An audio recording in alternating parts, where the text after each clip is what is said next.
네, 반갑습니다. 김지연입니다. 방금 영상을 다 함께 보셨는데요.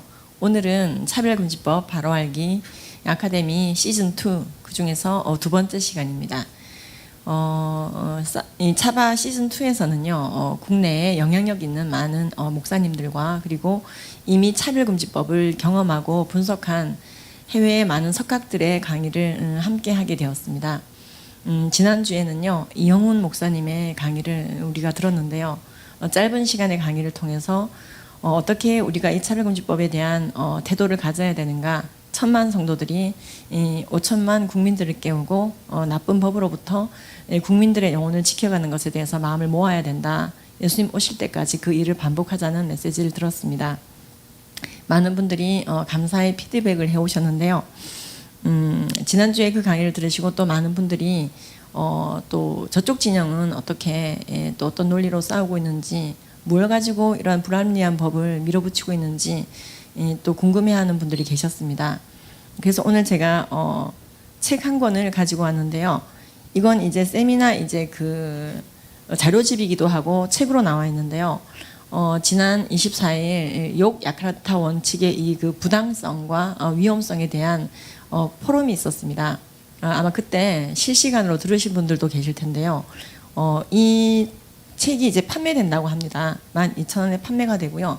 그리고 차바 욕 야카르타 원칙 이렇게 치시면은요, 이 차바 커뮤니티에서 금세 검색이 됩니다. 아마 유튜브에 들어가셔서 바로 치시는 게 제일 빠르실 거예요.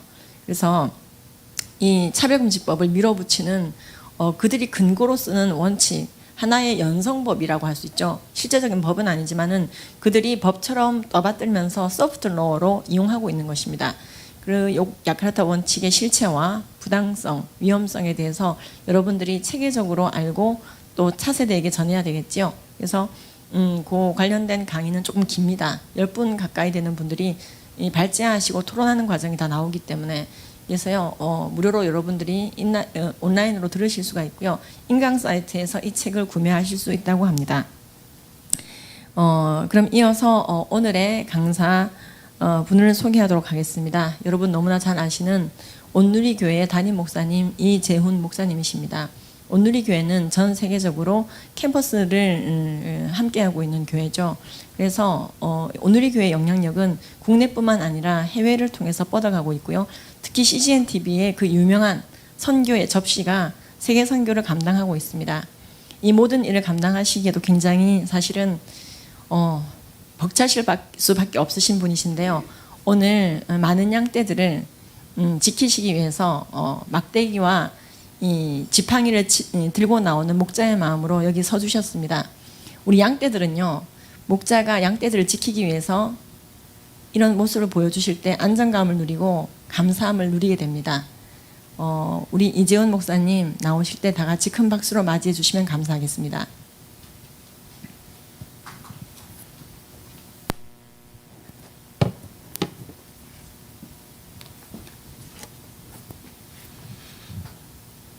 안녕하세요. 반갑습니다. 온누리교회 이재훈 목사입니다. 오늘 여러분과 함께 다룰 주제는, 저도 사실 이런 주제로 처음 강의를 해보게 되는데요. 그동안 많은 강사님들을 통해서 이 법 제정의 위험과 또 문제점들을 다루주셨기 때문에 그러한 내용을 토대로 하여서 저 나름대로 새로운 시각으로 이 법의 문제점을 다루어 보려고 합니다. 이미 이러한 종류의 법이 통과된 유럽과 북미, 또 일부 나라들의 모습이 어떤 모습인지를 우리가 생각해 본다면 결코 행복한 세상은 아닙니다. 더욱이 하나님의 창조 질서를 지키지 않는 나라가 됨으로써 이 종말을 향하여 나갈 때 구원받는 백성들이 살기 어려운 그런 이슈만이 아니라 사람들이 구원 얻지 못하게 가로막는 그런 사회로 나아가고 있다는 것을 우리는 알 수가 있을 것입니다. 저는 오늘 C.S. 루이스라는 분, 영국 분이죠. 영국의 영문학자이자 또한 문학가 또 비평가였던 C.S. 루이스가 쓴 순전한 기독교라는 책의 일부를 인용함으로써 이 법의 문제점을 지적해 보고자 합니다. C.S. 루이스는 2차 대전이 한창일 때 영국의 BBC 방송을 통해서 미어 크리스천어티라는 그런 내용의 책으로 이제 정리된, 원래는 이 방송 라디오 방송국으로 연설식으로 방송되었던 내용입니다. 2차 대전이 한창일 때 이러한 내용을 아주 진지하게 라디오 방송을 통해서 방송되었다는 것이 매우 놀랍습니다. 대개 전쟁이 진행 중이거나 그런 상황에 재난의 한복판에 있을 때는 진지한 또 심각한 또 철학적인 내용을 사람들이 귀 기울이지 않는 것이라고 생각합니다만, 이 C.S. 루이스의 라디오 방송국이 너무 파장이 커서 두 번째 시즌 2가 이루어져서 그 내용들이 이제 모아져서 오늘날 순전한 기독교, 영어로 Mere Christianity라는 제목으로 이제 출판이 되었죠. 그런데 그 당시보다도 이제 역사가 흘러갈수록 영어권에서 가장 영향력 있는 책으로 이렇게 알려지게 되었죠. 그 이유가 무엇일까요? 그것은 이 책에서 말하고 있는 기독교의 기본 진리가 살아있는 진리이기 때문입니다.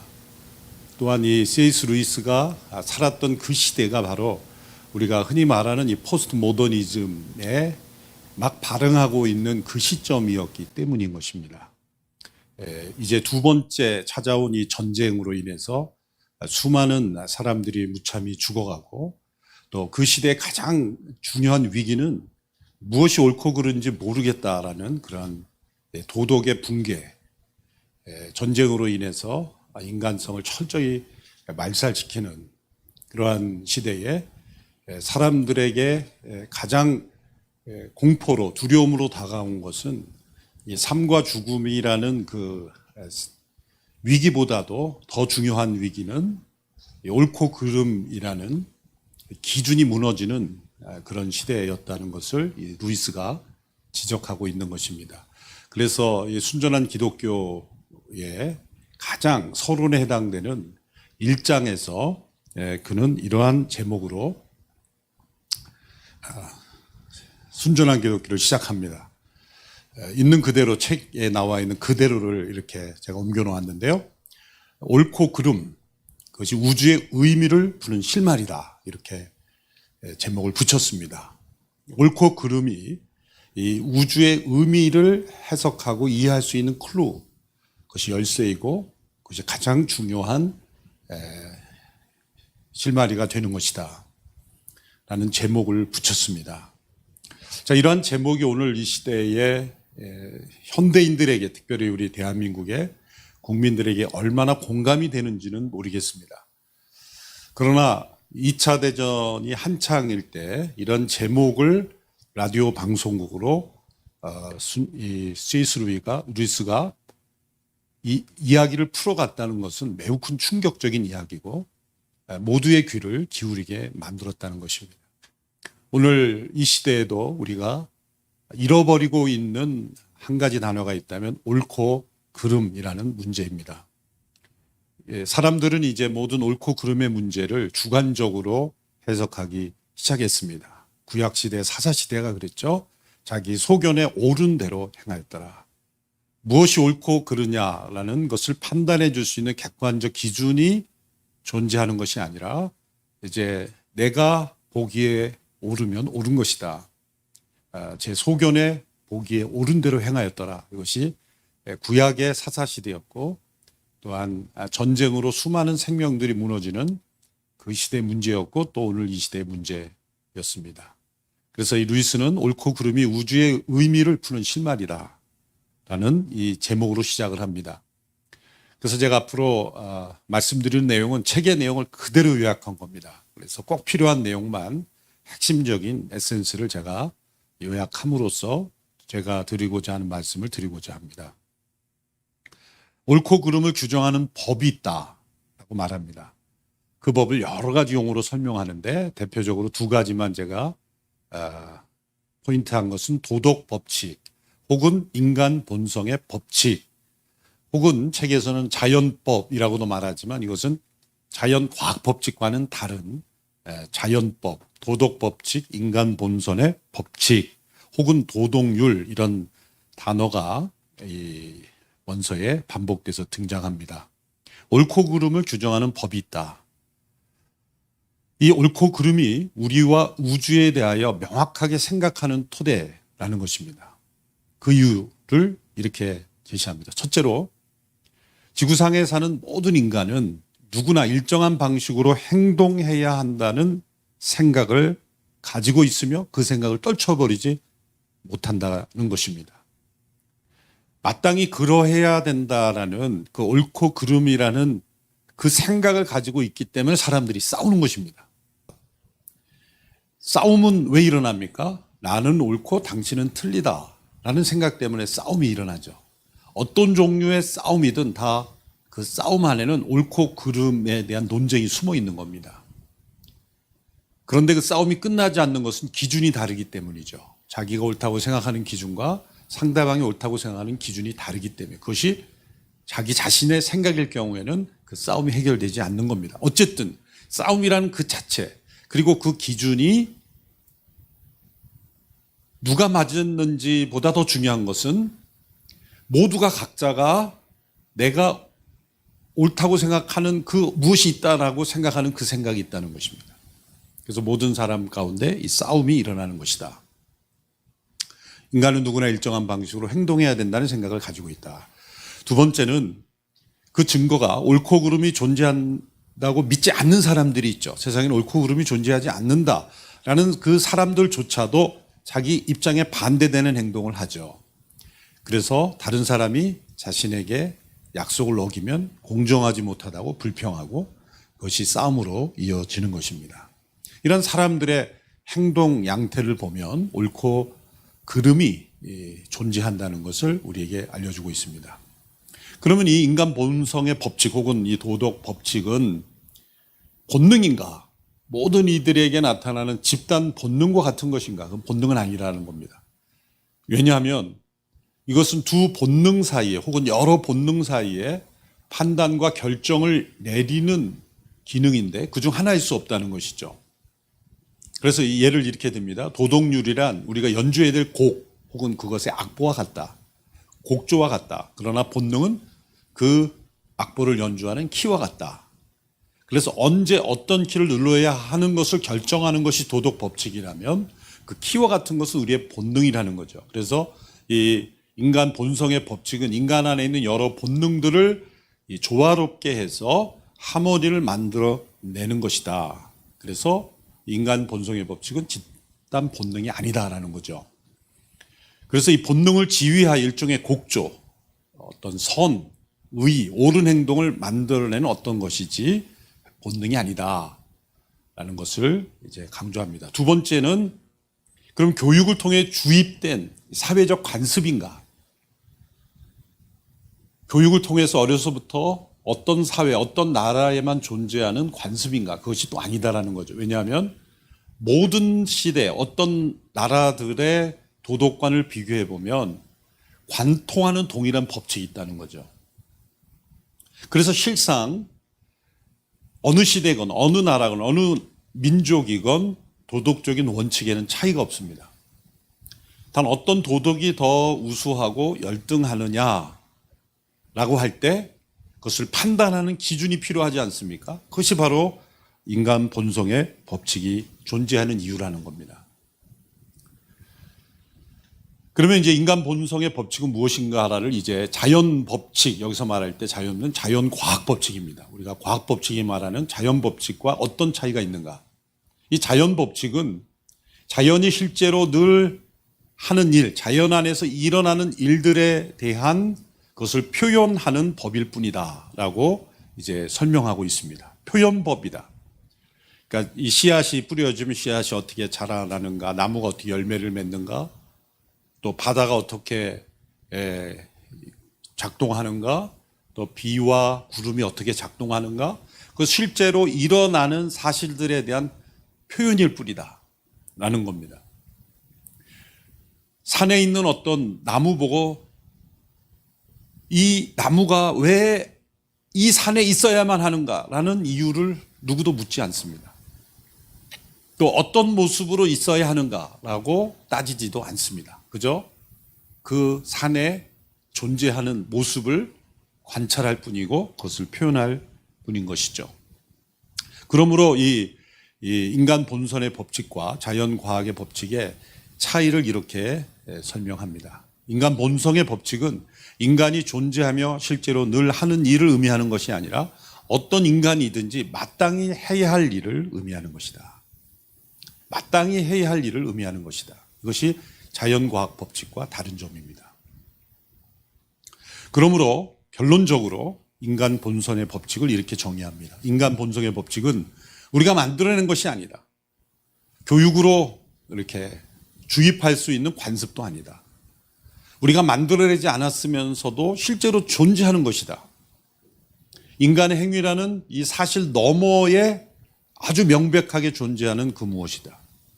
우리가 만들지 않았음에도 불구하고 우리가 마땅히 따라야 한다고 모두가 생각하고 있는, 그래서 우리를 압박하고 있는, 그리고 실제하고 있는, 그리고 벗어날 수 없는 법칙이다.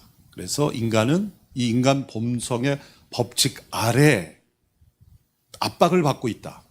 인간이 만들지 않았음에도 인간을 억누르고 있는 이 법칙, 이것이 존재한다는 거죠. 자, 여기까지 C.S. 루이스는 성경 구절을 하나도 인용하지 않았고, 또 우리가 교회에서 배우는 교리적 언어도 하나도 인용하지 않았고, 아주 중립적인 단어들만 사용함으로써 인간 안에 존재하지만 인간이 만들지 않았고, 인간이 압박감을 느끼고 인간을 제어하고 있는 어떤 법칙이 존재한다라는 것을 지금 증명했습니다. 그래서 우리는 이제부터 이렇게 생각할 수 있는 거죠. 이 법칙의 배후에 무엇이 있기에 이 법칙이 우리가 살고 있는 이주에 대해서 어떻게 말하고 있는가, 이 법칙의 배후에 무엇이 존재할까라는 질문을 던지게 됩니다. 두 가지 관점 외에 다른 관점은 없습니다. 역사적으로 첫 번째 유물론적 관점이죠. 유물론적 관점은 이 물질과 공간, 이 모든 것은 우연히 생긴 것이다. 그러므로 존재 이유는 알 수 없고 알 필요도 없다. 인간의 존재 이유에 대해서는 질문할 필요가 없고 또 알 수도 없다. 많은 우연을 통해서 몇몇 물질들이 살아있는 존재로 인간으로 진화하고 발전한 것뿐이다. 유물론적 관점입니다. 또 다른 관점은 종교적 관점. 그것은 이 우주의 배후에는 정신과 비슷한 무엇인가가 있다. 그것은 지각과 목적을 가지고 있고 또 어떤 것을 다른 것보다 더 선호하는 그 존재가 있다. 그 존재는 우리가 때로는 모르는 목적을 위해, 때로는 자신과 같은 존재를 만드는 목적을 위해서 우주를 만든 거다. 이렇게 설명하는 것이 일반적인 종교적 관점이라는 거죠. 그런데 문제가 있습니다. 사람들이 신뢰하고 좋아하는 이 과학으로는 이 두 관점 중에 어느 것이 옳은지 알아낼 수 없다는 것입니다. 왜냐하면 과학은 실험으로 이루어지는데 모든 실험은 사물이 어떻게 움직이는지를 관찰함으로써 실험이 성립됩니다. 그러므로 과학은 있는 그대로의 현상을 설명할 수 있는 뿐이지 그 현상의 배후에 있는 존재에 대해서는 진술을 할 수 없다는 것입니다. 그래서 과학으로는 이것을 설명할 수 없다. 만일 이 배후에 무언가가 존재한다면 인간에게는 전혀 알려지지 않거나 알려지더라도 과학과는 다른 방식으로 알려지거나 하는 둘 중에 하나일 것이다. 과학이 완벽하게 우주에 있는 모든 것들을 낱낱이 알게 되었어도 그것이 왜 존재하게 되는지에 대한 질문은 여전히 남는다. 이렇게 설명했습니다. 그런데 이러한 난감한 상황에서 우리를 건져줄 길이 하나 있다. 이렇게 말합니다. 외부의 과학적 관찰이나 실험으로는 알 수 없는 내용까지 속속들이 다 알 수 있는 대상이 전 우주에 하나 있는데 그것이 바로 인간이라는 겁니다. 우리는 단순히 인간을 관찰하는 것이 아니라 우리 자신이 인간이기 때문에 우리는 내부 정보를 가지고 있죠. 모든 인간은 자기 자신만 들여다봐도 그 내부 정보를 알 수 있다는 것입니다. 인간이 만들어내지 않는 이 도덕률 혹은 이 인간 본성의 법칙 아래 있다는 것, 그것을 우리 자신이 알고 있죠. 누군가와 다투게 되고 갈등을 빚게 되고 또 내 스스로가 가지고 있는 어떤 갈등, 그 갈등의 원인은 무엇입니까? 그것은 마땅히 그렇게 해야 된다라는 이 인간 본성의 법칙이 우리를 억누르고 있죠. 근데 그 법칙을 벗어나면 우리의 양심이 갈등을 일으키죠. 그것이 불안을 일으키고 염려를 일으키고 또한 자책감을 일으키는 겁니다. 이 우리 자신 안에 있는 내부 정보, 그것이 바로 이 모든 열쇠를 풀게 해주는 가장 중요한 키가 되는 겁니다. 우주 밖에서 또 인간 위에서 그 법칙을 만든 어떤 존재가 있다라는 것을 알 수 있는 길이 우리 자신 안에 있다는 거죠. 로마서 1장에서는 이것을 하나님을 알 수 있는 길, 이것을 인간 너희 속에 분명히 보임이라, 그것을 양심이라고 이게 표현한 것입니다. C.S. 루이스는 그러한 과정을 이런 지금 철학적인 언어를 통해서 설명하고 있는 것이죠. 그래서 우주를 존재하게 만든 힘은 오직 우리를 일정한 방식으로 행동하게 만드는 내면의 영향력이나 지배력으로서만 자기의 존재를 드러낼 수 있다. 오직 인간을 통해서만 알 수 있는 것입니다. 그래서 이 모든 우주를 존재하게 만드는 힘의 존재를 알 수 있는 길이 우리 안에 있다. 물론 자연을 어떤 관찰을 통해서 자연 만물을 통해서도 알 수 있다고 할 수 있지만 그 이전에 우리 자신 안을 들여다보면 이 도덕법 또 인간 본성의 법칙을 통해서 그 존재를 알 수 있다는 겁니다. 계속해서 이렇게 기록합니다. 인간으로서 우리는 우리가 열 수 있는 봉투만 여러 번 경험을 통해 설명해야 된다. 우리가 열 수 있는 유일한 봉투는 인간 자신이다. 나라는 인간을 열어보았을 때 발견하는 것은 나는 독립적인 존재가 아니며 나는 어떤 법칙 아래에 있는 존재라는 사실, 즉 내가 일정한 방식으로 행동하기를 원하는 누군가 또는 무엇인가가 있다는 사실이다. 나는 독립적인 존재가 아닙니다. 그리고 나는 어떤 법칙 아래 존재합니다. 우리를 제어하는 법칙, 억누르는 법칙, 때로 우리를 힘들게 하는 법칙, 그러나 그 법칙을 따르면 우리에게 평안을 줄 수 있는 법칙, 그러나 때로 우리가 어기고 있는 법칙, 우리가 어떤 방식으로 행동하기를 원하는 그 누군가와 또 그 무엇인가의 법칙이 있다 라는 것을 말하고 있습니다. 같은 맥락의 말이죠. 우주를 지휘하고 있는 무언가가 존재하며 그 무언가는 내 안에서 옳은 일을 하도록 재촉하고 그릇된 일에는 책임감과 불편함을 느끼게 만든 하나의 법칙으로서 우리에게 찾아온다 라는 것입니다. 우리는 그분이 누구인지 잘 알고 있죠. 하나님의 형상대로 인간을 창조하셨기에 인간은 하나님의 형상, 우리의 원형이신 그 하나님께 연결되지 않으면 우리는 참된 행복을 누릴 수 없는 존재이죠. 형상은 원형과 연결되어 있을 때 가장 작동을 잘하는 법이기 때문입니다. 그래서 눈에 보이지 아니하시는 하나님이시지만 이 보이는 모든 세상과 인간을 창조하신 그분의 법칙 아래 우리가 존재한다는 것을 루이스가 이런 방식으로 설명한 것입니다. 많은 믿지 않는 사람들 또 성경을 모르는 사람들에게도 하나님을 변증하는 탁월한 변증법이 된 것입니다. 그래서 우리는 인간은 이 인간 본성의 법칙을 따르지 않으면 불안을 느끼게 되어 있습니다. 이 배후에 있는 존재, 하나님이시죠. 천지를 창조하신 분이십니다.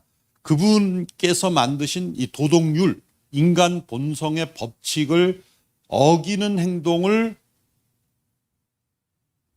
만일 그 만드신 분이 미워하지 않는다면 그분은 선한 존재일 수 없는 거죠. 만일 절대선이라는 것이 존재한다면 우리 안에 있는 이 모순, 또 죄, 악, 이 법칙을 어긋나는 우리의 모든 것은 대부분 미워할 것입니다. 때로 어떤 분이 성경에 진노하는 하나님이라는 그 표현을 하나님이 진노하신다라는 것을, 아니 어떻게 선한 분이 진노할 수 있는가? 선한 분이기 때문에 진노하는 거죠. 만일 진노하지 않는다면 그분은 선한 존재가 아닙니다. 심판하시기에 그분은 사랑의 하나님이신 겁니다. 바로 이 루이스가 그러한 주제를 설명하는 겁니다. 만일 절대선이 우주를 다스리지 않는다면 어떤 노력을 해도 우리에게 소망이 없죠. 우리에게는 이 믿음이 있는 겁니다. 이 우주를 다스리는 분이 절대적으로 선한 분이다.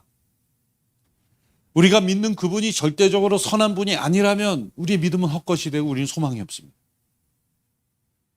또한 절대적으로 선하신 분이 우주를 다스리고 있다면 우리가 그분의 법칙을 따르지 않으면 우리는 그분의 원수가 되는 상황이므로 우리에게 또한 소망이 없는 것입니다. 굉장히 그 영국 사람들의 논리적인 표현이 여기 나오는 거죠. 몰아가는 거죠. 절대적으로 선하신 분이 우주를 다스리기에 우리에게 소망이 있고, 또 절대적으로 우주를 다스리는 분 앞에 우리가 설 때 우리에게 자신에게는 소망이 없다는 겁니다. 결국 우리가 예수 그리스도의 십자가의 복음으로 나가야 한다는 것을 이제 설명하기 위해서 이렇게 이제 처음에 서론에서 몰아가는 겁니다. 그러므로 우리의 가장 필요한 존재, 왜? 그분이 가장 선하신 분이기에, 절대 선이기에. 그러나 동시에 가장 피하고 싶은 존재, 왜? 우리에게는 그 선이 결여되어 있기 때문에. 그래서 우리가 가장 의지할 수 있는 유일한 동맹자가 될 수 있는 분이지만 동시에 그분의 원수가 되었기에 우리는 그 존재를 피하고 싶어 한다는 거죠. 그래서 이런 재밌는 표현을 하죠. 절대선과 마주치면 재미있을 것이라고 생각하는 것은 기만이다. 도덕률이 존재하며 그 법칙의 배후에 어떤 힘이 있고 그 법을 어김으로써 그 힘과 잘못된 관계를 맺었다는 것을 우리는 깨달아야 한다는 것입니다. 모든 것을 깨닫기 전까지 기독교는 아무 말도 할 수가 없습니다. 왜냐하면 스스로 병들었다는 것을 알 때야 비로소 의사의 말에 귀를 기울이기 때문이다. 인간이 아무 가망도 없는 처지에 있다는 점을 깨달을 때 비로소 그리스도인의 말을 이해하기 시작할 것이다. 그래서 예수님께서 가난한 자에게 복이 있나니, 가난한 자의 복을 설명하시니 가난은 스스로 병들었다는 것을 깨닫는 가난을 의미하죠. 자신 안에 절대 선이 없다는 것, 그래서 절대적으로 선한 분, 인간에게 이 절대적인 선의 법칙, 인간 본성의 법칙, 또 도덕 법칙을 부여하신 그분을 만나기가 두려운, 왜? 우리에게는 이 절대적인 선이 없기에, 마땅히 그러해야 되는데 그러지 못하는 우리의 모순을 가지고는 그분을 만날 수 없기 때문에 우리는 그분을 두려워하고 인간은 그분을 피하는 겁니다. 사람들이 왜 성경을 읽기 두려워할까요? 절대적으로 선하신 분의 임재가 그곳에 있기 때문입니다. 사람들은 피하고 싶어 하죠. 적극적으로 그것을 부인하고 싶어 합니다. 그 리액션, 이 강렬한 반기독교적인 또 하나님을 대적하는 이 강렬한 반대는 역으로 말하자면은 그 행동 자체가 하나님이 존재한다는 걸 보여주는 거예요. 하나님이 없다고 강렬히 부인하는 사람은 그 깊숙한 곳에 들어가면 그 영혼이 하나님을 두려워하고 있는 겁니다. 그래서 부인하고 싶어 하는 거예요. 그래서 하나님은 유일한 위안이자 최고의 공포다, 이런 말을 루이스가 하게 된 겁니다. 자신 안에 절대선이 없다는 것을 인정하고 그 하나님의 께서 우리에게 부여하신 이 법칙으로부터 벗어나 있다는 것을 인정하고 가난한 마음으로 하나님께 나오는 자들, 예수 그리스도 앞에 나오는 자들은 위안이 되지만, 그러나 그것을 끝까지 거부하는 자들은 최고의 공포가 될 수밖에 없다는 것입니다. 이제 저는 이 문제에 적용을 하고자 합니다. 차별금지법의 핵심은 제3의 성 혹은 사회적 성이라는 존재하지 않는 것을 마치 실체인 것처럼 만들어서 인간에게 남자 여자 외에 제3의 성을 규정하는 것이 핵심적인 내용에 포함되어 있습니다. 그러면 이 많은 경우에 동성애자들이 느끼는 불안의 원인이 무엇일까 생각해 보면 사람들의 차별 때문에 불안하다. 그래서 내가 내 안에 있는 이 동성애의 성향을 내가 숨길 수밖에 없는 것은 다른 사람들이 나를 차별하고 혐오하고 배제하기 때문이다 라는 주장으로 이 법의 제정 목적을 말하죠. 과연 그럴까요? 앞서 이 C.S. 루이스가 설명한 옳고 그름이 우주의 의미를 푸는 실마리라 그랬고, 모든 인간에게는 마땅히 그러해야 된다라는 이 법칙 아래 살고 있고, 한 사람도 예외 없이 이런 도덕,율 혹은 인간 본성의 법칙 아래 살고 있고, 그래서 우리는 싸우고, 그래서 불안하고, 그래서 갈등이 일어나. 그 원인은 우리가 이 인간 본성의 법칙에 위배되어 있기 때문이라는 거죠. 그래서 동성애만이 아니라 모든 종류의 절대 선에서 벗어난 인간 본성의 법칙에 벗어난 모든 경우는 다 그렇습니다. 동성애만은 그런 건 아니죠. 왜곡된 모든 성적 탐욕이나 또 잘못된 거짓, 음란, 모든 종류의 죄악들, 교만, 모든 것들을 다 마찬가지지만 동성애도 마찬가지입니다.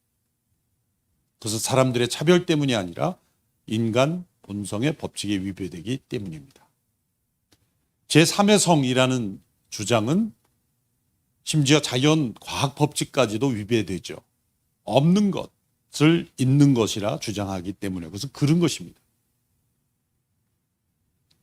역사적으로 의학적으로 남자와 여자 외에 제3의 염색체는 발견되지 않았습니다. 그건 없는 것입니다. 성향과 실제 염색체는 다른 것이죠. 그렇다면 옳고 그름에서 이것은 그런 것입니다. 회색지대란 존재하지 않습니다. 옳고 그름에서 옳음을 택하면 우리 마음속엔 평안이 옵니다. 아무리 환경이 어려도 평안이 옵니다. 그름을 택하면 우리 마음속엔 불안이 찾아오고 두려움이 찾아옵니다. 사람들의 시선이 느껴집니다. 자신이 옳은 길을 가르면 많은 사람이 오해해도 마음에 평안이 오고 오히려 더 당당해집니다. 그러나 자신이 옳지 않은 길을 가고 있으면 많은 사람들이 지지해줘도 자신은 불안에 견딜 수가 없습니다. 옳고 그름의 문제가 모든 우주의 문제를 푸는 실마리라는 그 루이스의 말이 사실이며 그것은 진리이기 때문입니다. 이 차별금지법에 많은 문제가 있지만 이 도덕률 혹은 인간 본성의 법칙이라는 이 루이스의 관점으로 볼 때 문제는 도덕률로 해결해야 될 문제를 강제 형법으로 해결해 가려고 하고 있다는 겁니다. 이건 매우 심각한 모순이죠. 몇 개월 전 어느 지상파 방송에서 한 중학교에서 일어난 일을 뉴스로 보도했습니다. 저녁 뉴스 시간에 보도된 내용이죠. 이런 내용이었습니다. 한 교실에서 한 학생이 커밍아웃을 한 이후로 친구들이 왕따를 하고 있다는 겁니다. 그래서 쉬는 시간에 화장실 갔다 오면 책상이 무너져 있고 또 친구들이 이 모양 저 모양으로 자신을 따돌린다. 그래서 그 기자는 이렇게 멘트를 마무리합니다. 바로 이러한 문제 때문에 차별금지법이 제정되어야 합니다. 중학교 시절은 온갖 이유로 왕따가 이루어지는 때입니다. 아직 신체적, 정신적, 심리적으로 성숙하지 않은 질풍노도의 시기라고 말하죠. 주변인이라고 말하죠. 그런 시대에 중학교 학생들은 이름 갖고도 친구를 따돌릴 수 있고 부모의 직업, 얼굴 생김새, 온갖 이유를 가지고 말도 안 되는 이유로 서로를 따돌리는 그런 시대죠.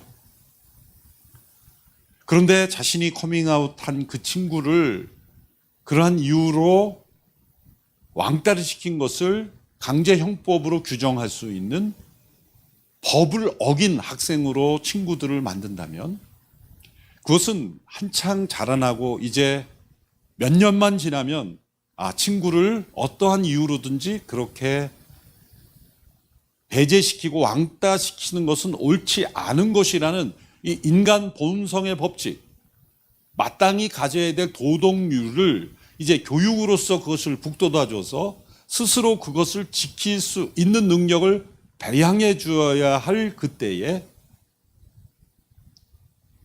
법을 어긴 범법자로 만들어서 처벌을 해야 하는 그러한 심각한 문제가 생기는 것입니다.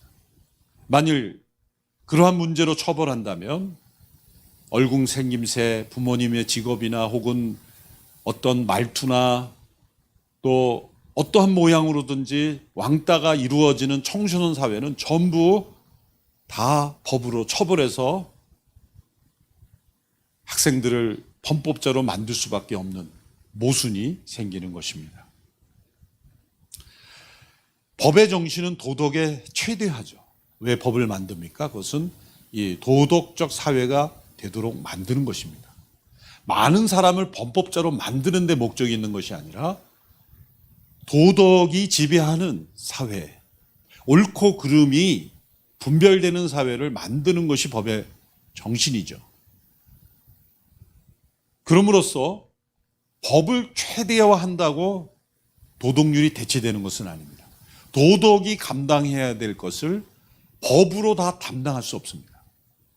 그것은 인간 안에 내재된 인간 본성의 법칙, 법전이 없어도 마땅히 어떻게 살아야 한다는 것을 내재화되어 있는 인간의 법칙. 그것은 인간이 남자와 여자로서만 존재할 수 있는 그 인간 본성의 법칙을 지키면 그 자체는 평안한 것입니다. 그것을 뛰어넘는 것은 우리에게 큰 불안을 줍니다. 어떠한 그 성향과 충동을 통해 그러한 자극이 우리에게 요구될 수는 있을지라도 그러한 것들을 끊고 그것을 본성에 합당하게 살아감으로써 우리는 평안을 누리고 행복을 누릴 수가 있는 것입니다. 그것이 올바른 도덕이고 그것이 옳고 그름의 문제입니다. 따라서 결론적으로 하나님께서 이 우주를 만드시고 인간을 하나님의 형상대로 만드신 하나님께서 인간에게 부여하신 이 인간 본성의 법칙, 이 도덕률을 최대화하는 것이 진정한 차별과 불안을 없애는 최선의 행복한 삶으로 사람들을 인도하는 길이라는 것입니다. 그러므로 이렇게 불필요한 법을 또 오히려 부작용이 심한 이 법을 만들어서 도리어 도덕률을 무너뜨리는 이러한 법들이 제정되어서는 안 되는 것입니다. 도리어 이러한 법을 제정하는 그러한 노력을 도리어 도덕률을 함양하고 우리 청소년들에게 올바른 창조 질서를 가르치고 남자의 도리, 여자의 도리, 그리고 남자와 여자가 어떠한 법칙을 따라 살아가야 하는지를 옳고 그름을 분별할 수 있도록 교육해 준다면 그것이 참된 차별을 없애는 인간 공동체 행복을 만들어내는 길입니다. 그래서 인간은 인간 본성의 법칙을 따를 때만 끊임없이 우리를 옳고 그름을 따르도록 판단하도록 요구하는 그 하나님의 창조 질서를 지킬 때만 인간은 행복할 수가 있는 것입니다. 이러한 이유로 차별금지법은 제정되어서는 안 될 뿐만 아니라 그러한 시도조차 할 필요가 없는 불필요한 법이라는 것을 말씀드리겠습니다. 감사합니다. 제가 기도하겠습니다. 하나님 아버지, 오늘 이렇게 하나님의 창조 질서를 다시 한번 우리가 되새기며 모든 인간을 창조하신 하나님께서 인간 안에 넣어주신 이 옳고 그름의 법칙을 다시 한번 깨닫고 마땅히 그러해야 하는 또 마땅히 그렇게 살아야 하는 법칙을 우리에게 주신 하나님의 창조 질서대로 살아가는 저희들이 되기를 원합니다. 마땅히 남자이어야 하고 마땅히 여자이어야 하는 그 남자와 여자의 가장 근본적인 옳고 그름의 법칙을 뛰어넘으려는 인간의 헛되고 어리석은 모든 시도들이 중지되게 하시고 하나님의 창조 질서가 회복되는 이 나라 민족이 되게 하여 주옵소서. 예수님의 이름으로 기도하옵나이다. 아멘.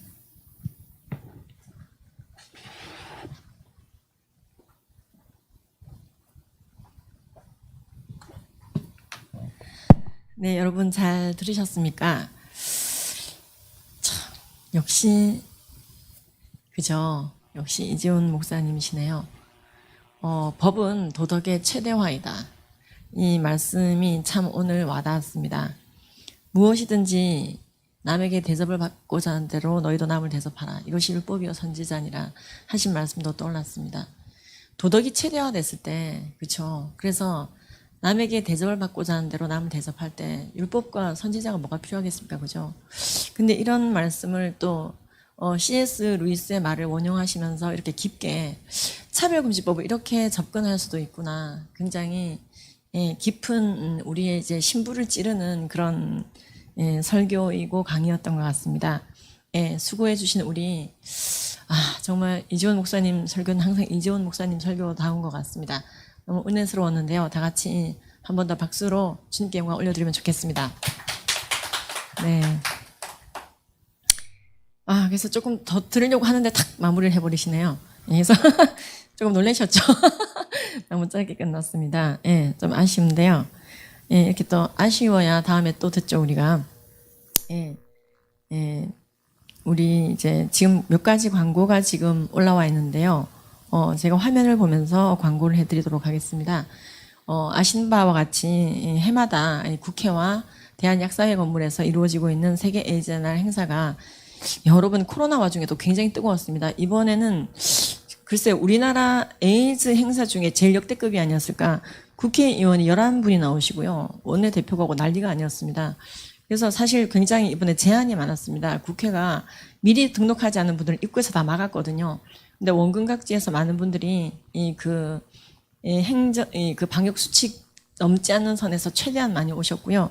그리고 많은 언론이 기독교 언론이 아닌 의학신문이나 야곱신문 등 일반 언론에서도 굉장히 많이 대서특필했습니다. 이번에 22,000명 넘게 대대적인 조사를 했는데 우리나라 10대들의 70%가 에이즈 관련된 교육을 받지 못하고 있는 것으로 드러났다. 한국가족보건협회에서 2만 명이 넘는 표본 조사를 했는데요. 그것이 발표가 되고 지금 언론으로 계속 나가고 있습니다. 그래서 디스바 포스트는 여러분들의 기도 속에서 성황리에 잘 개최되었음을 알려드리고요. 그 다음 또 두 번째 광고를 올려주십시오. 이프 패밀리 시리즈입니다.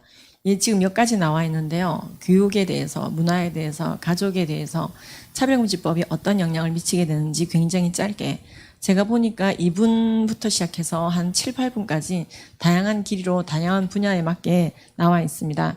그래서 우리 교회는 지금 현재 코로나로 또는 거리적인 이유 때문에 실제로 동성애 관련 강사들을 교회에 부르기가 어렵다. 그런 분들은 그리고 이제 차바 강연 자체를 예배 시간에 다 듣기는 조금 어렵다. 그런 분들은요. 또 이 영상 자체를 예배 시간에 활용하실 수가 있다고 합니다. 그래서 다운받으셔서 예배 시간에 짧게 2분, 3분 활용하시기에 좋게 되어져 있고요. 여러분들이 잘 아시는 그런 친근한 연예인들도 좀 보이시더라고요. 그래서 조금 더 접근성 있게 잘 만들어진 것 같습니다. 이프 비밀리입니다. 그 다음 광고는요. 제가 나오네요. 이건 뭐냐면 우리 방금 설교해 주신 이지원 목사님이 학장으로 계시는 두란노 바이블 칼리지에서요.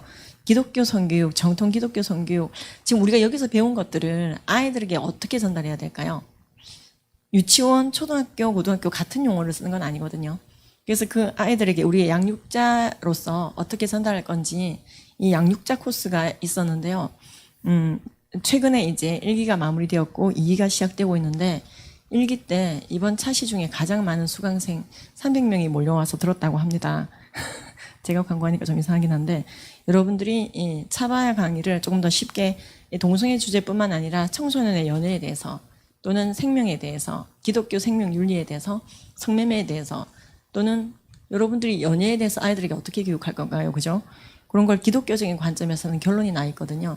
그래서 여러분들이 배울 수 있는 시즌 2 두란노 바이블 칼리지 기독교 선교육이 1월 5일에 시작이 됩니다.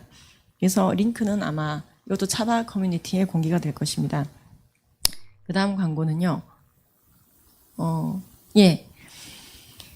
다음 차시 3차시를 이제 여러분들께 알려드리도록 하겠습니다. 다음 차시는요. 여러분 안드레아 윌리엄스 아시죠? 우리나라 2015년도에 처음 와서 이 차별금지법을 왜 막아야 되는지 전방위적으로 막으라고 했거든요. 문화, 교육, 정치, 법률 모든 영역에서 차별금지법을 옹호하는 모든 흐름 자체를 끊어내라. 그분이 굉장히 강조했던 부분입니다. 근데 이제 그분이 그래서 이 차별금지법 등 악법 때문에 고통받고 있는 크리스찬들을 도와주는 크리스찬 컨선 포 네이션 대표시거든요. 아이넷을 키우고 있는 이 크리스찬 법률가입니다. 여성 법률가인데요. 그분의 이 영상 자막으로 모두 처리되어서 이제 전달되기 때문에 40분간 알차게 강의를 들으실 수가 있고요. 그리고 또 오정현 목사님, 사랑의 교회 오정현 목사님께서 공동 강사로 영상 강의를 해주시게 됩니다. 그래서 다음 주 금요일도 실시간 사수, 실시간 스트리밍 사수 실사하시고요. 차바 아카데미는 그 이후에도 들을 수가 있는데요. 여러분들이 실사하시면 댓글창에 여러분들 의견도 올리실 수가 있고요. 좀 커뮤니케이션이 더 원활해집니다. 그래서 여러분들 다음 주 금요일도 그렇게 들어오시면 감사하겠습니다. 그래서 지금 제가 광고 주신 건 다 광고한 것 같고요. 지금 이어서 실시간 댓글창에 대해서 제가 광고하게 해주신 것 같은데 받은 내용은 없거든요. 제가 직접 보면서 하면 되는 것인가요? 주세요, 변호사님. 그냥 주십시오.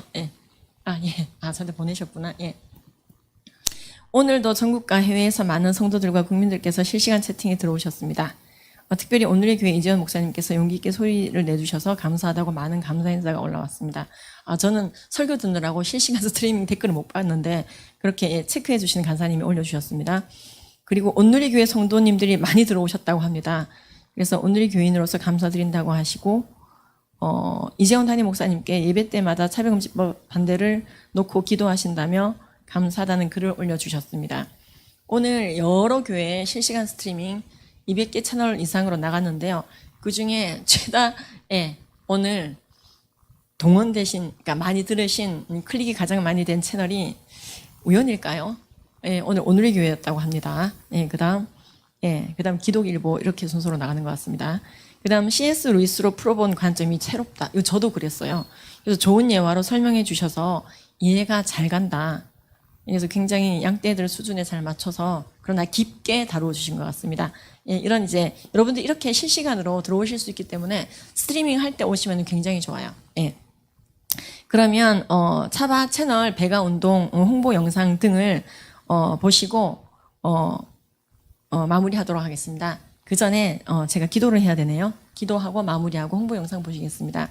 기도하시겠습니다. 하나님 아버지, 우리나라는 전 세계 어떤 나라보다도 뜨겁게 악법에 대해서 저항하게 하시고 사회, 정치, 경제, 문화 모든 영역에 영향을 줄 수밖에 없는 이 법에 대해서 우리가 깨어있게 하시고 뒷짐지지 않게 하시고 같은 목소리로 응집되게 해주시니 감사를 드립니다. 지금 많은 나라들이 한국은 어떻게 될까 바라보고 있습니다. 그리고 정말로 잘 싸우는구나 벤치마킹하고 있습니다. 우리도 저렇게 싸웠어야만 했어. 캐나다의 박을마 선교사님이 그런 얘기를 하셨던 기억이 떠오릅니다. 우리가 끝까지 잘 싸워내게 하여 주시옵소서. 주님보다 앞서 나가지 않되 주님을 잘 따르는 자들 되게 하시고 이 땅에 이것 때문에 기도하시고 행동하시는 많은 목사님들과 성도님들 주님께서 긍휼하게 보시고 지켜주시고 복 주시옵소서. 차바 아카데미가 스피커 역할을 하고 있습니다. 이곳에서 함께하는 모든 스태프들과 원근 각지에서 동참하시고 기도해 주시는 많은 분들, 그리고 무엇보다도 이것을 반드시 악법을 막아야 되는 것을 멀리 해외에서 알려주고 있는 먼저 경험하고 먼저 해석한 자들의 목소리를 경청할 수 있는 우리의 마음들 주님께서 모두 함께 하여 주시고 끝까지 악법을 막아내는 사상 초유의 그 나라 되게 하여 주시옵소서. 감사를 드리며 예수님의 이름 받들어 기도드렸습니다. 아멘.